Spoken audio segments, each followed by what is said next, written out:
Hello everybody, and today I'm going to be showing you how to do the checkered dots pattern. And it's a really cool pattern, so yeah, make sure to follow along carefully. And it's also there's not a single simple move in this algorithm. So yeah, it's a pretty hard algorithm.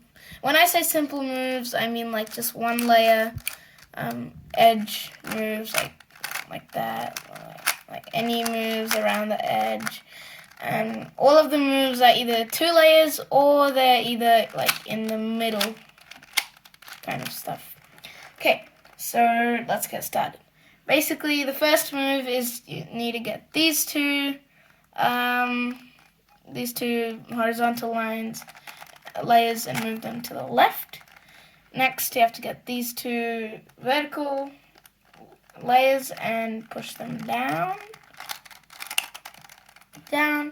and then you should get this layer right here, and you have to make it go to the right, and then you have to get this layer, so that layer right there, and you have to turn it 2 times, so 1, 2. Next, you have to get so this is the front layer, and then you have to get the layer beneath that, so that layer right there. So you have to get that layer and turn it anti-clockwise, so like that.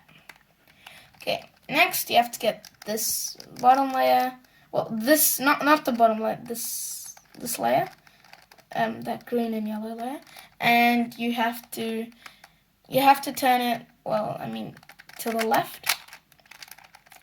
Next you have to get this layer, so that layer right there, and turn it to the right.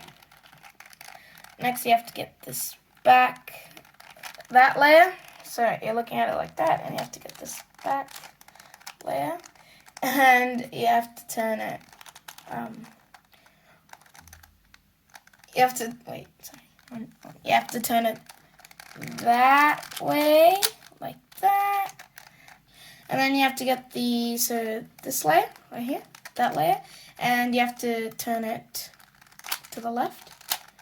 Next you have to get these 2, so you're looking at it like that.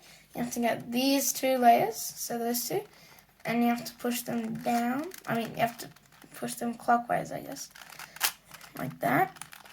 And then you have to get these 2 layers and push them up. And there you go, you have the checkered dots pattern. Okay, that was a really hard algorithm. I struggled with it myself. So, yeah, that's basically how I do it. But it does look really cool, so it's worth it. And, bye. See you in my next video.